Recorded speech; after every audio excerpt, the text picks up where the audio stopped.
Hello everybody, John here, and today on To The Garage, all sorts of bits of news and information for you in the world of Jaguars and garage dwelling. It's a particularly messy garage you join me in.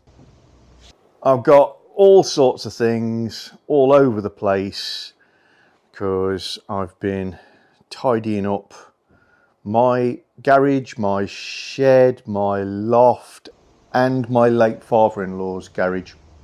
So everything is a complete disaster zone at the moment, and I'm taking the opportunity to reorganize a few things. Calendars. We're on November on our 2021 calendar, and there's Gerard and his 96 XK8 coupe at Townley Park in Burnley.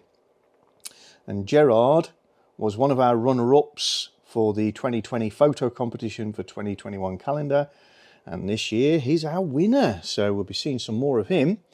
And at the bottom here we've got new friends for the month. We've got Sasha Lee Peters, we've got Stephen Herman, we've got Steve Ricks, we've got Stephen Slight, we've got Sydney Earl, we've got Tom Teams, or Temes, not sure Tom, and Victor Bergsma. Purdey, my 1996 XK8 convertible sport, is getting dirty and dusty for a little bit of neglect, which is all my fault. But can't be helped just at the moment. She's been booked in for her MOT. That's coming up in a couple of weeks' time. I'm going to take her over to Anton's Gout, which is a place name, believe it or not, to Muggleston and Sons, who are my independent Jag specialists. And they're going to give her a once over and take her for MOT for me.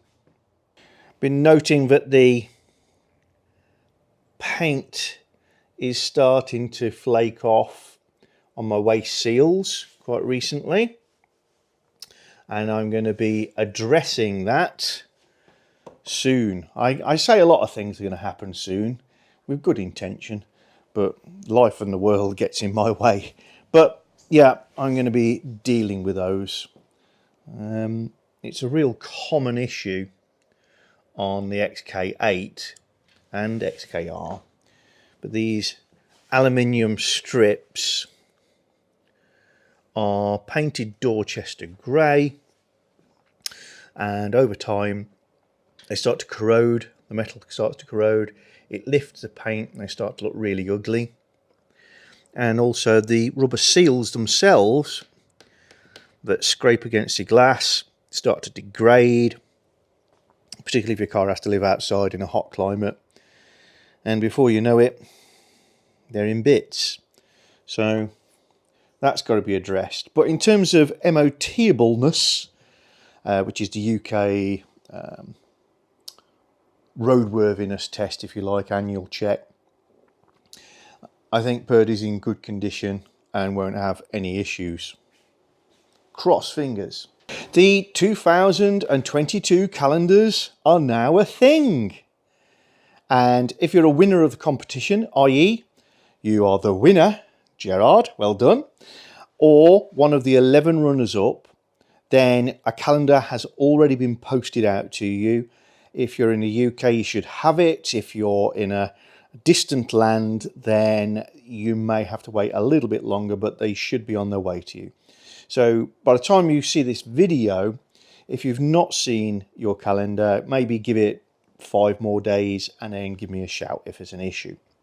These will be on sale on the website no later than Saturday the 20th of November.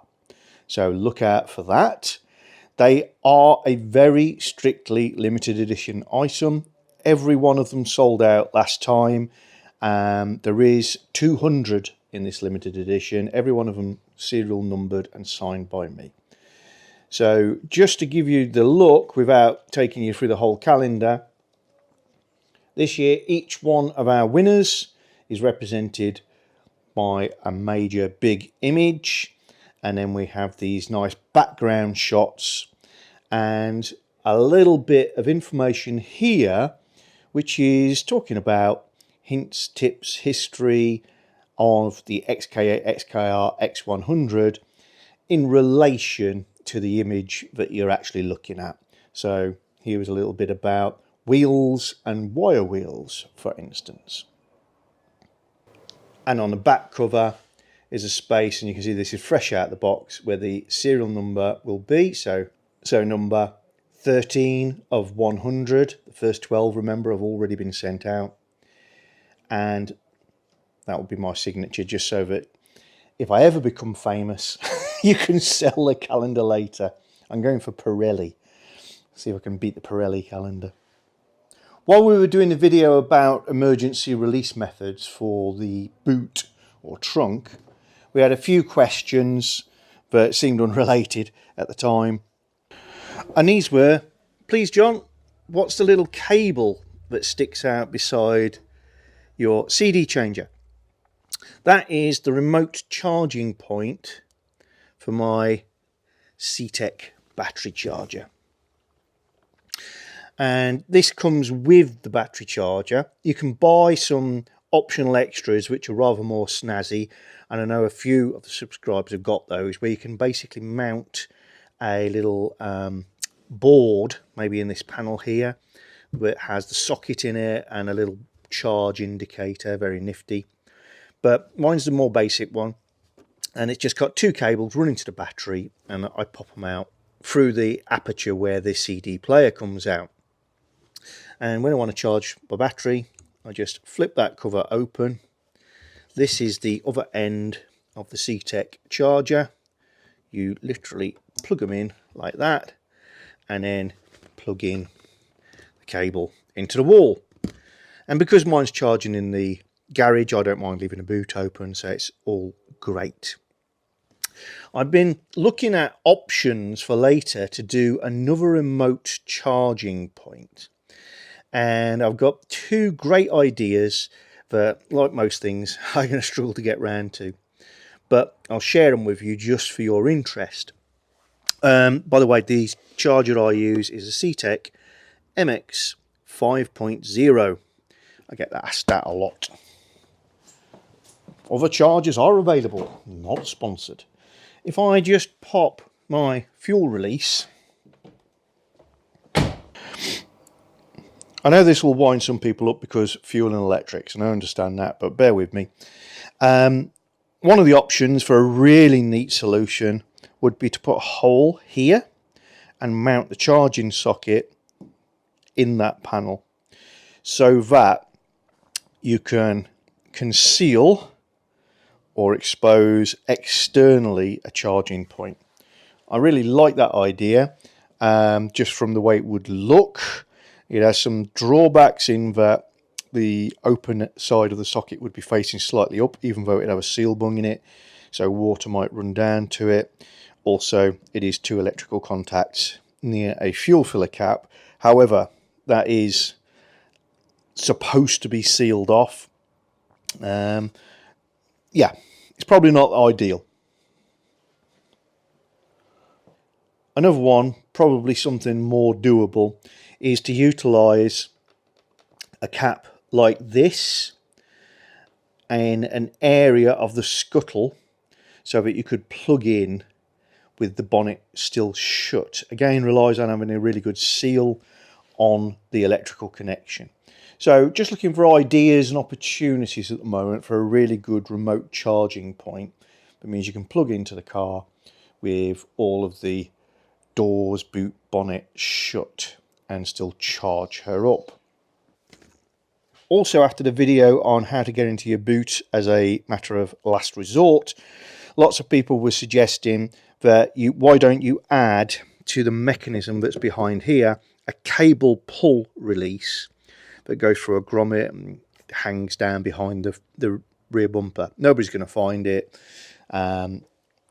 It's not like somebody's going to accidentally discover it. And I agree, it's, from a security point of view, is not really an issue. However, just fundamentally, and this is my lean brain coming in here, what you're doing is adding a third safety net. How do you open the boot? You press the button on the dashboard, which works electronically, a servo. What if that doesn't work? Well, if the switch fails, you've got the button on the remote control, which works the servo. So there's two ways of working the servo. The third way, in case neither of those works, is the keyhole. And that is how you get round all of the electrical systems having failed. If you add another layer on top of that, why don't we add another layer on top of that? So I'm not saying don't do it. Go for it. It's a nice little mod. I'm just saying, where do you draw the line? And then we have my awesome shed, but this is after I've done some clearing out and some skipping, much more skipping to do. This should contain all of my stock of car parts and interesting bits and pieces for projects, and some of my tools that don't really fit in my garage, my garden kit, and this area was supposed to be my working bench for large projects, interior trim, etc. Those of you who've watched all of the Olive videos, my T2 camper van conversion, I did all of the interior trim on that bench, but you can't even get near it at the moment. So yeah, so much to do, and you've got to fit work in. But I will get there. That big mountain kind of prevents me from getting into that little corridor between those racks and sorting them out, so that's got to be cleared out. I've got a car cover that I don't like, so it might as well disappear, but I'll give that to a friend, I think. It's not a very good fit on the XK8. Don't really like the material, and it's a faff. Old exhaust, I think it's going to have to go bye-bye. Various roof racks of cars I don't own anymore. All sorts of bits and pieces in here. Brake discs, rears for an XJ, but not my XJ because I've got big rear brakes. And yeah, I've got loads of boxes of stuff. XJ6, I believe. Jaguar switches. Cigarette lighters from around the world. Rotor arms. You know, I've just got boxes and boxes and boxes of bits and bobs. And I just need to thin an awful lot of it down.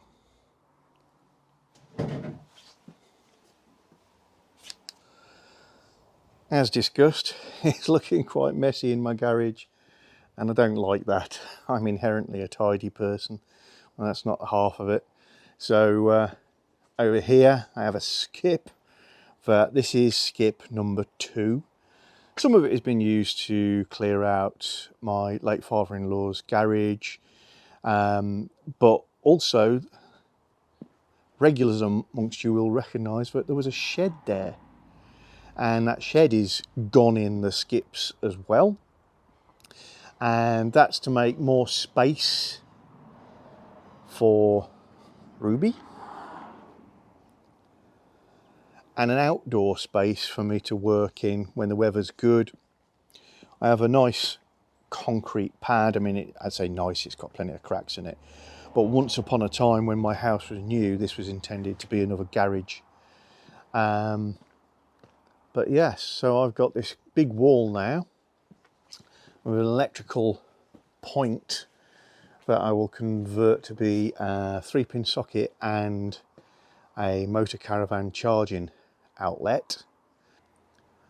I've got to get rid of that piece of flashing and do some pointing, and that's all that's left of the shed, including the old mantelpiece above my open fire. So for now, I better say goodbye so I can get on with some more clearing out before my skip has to go. And it's currently Saturday and I've got to go to work on Monday morning. By Monday morning, I mean like 4 AM. So I haven't got too much time to sort out everything I need to do.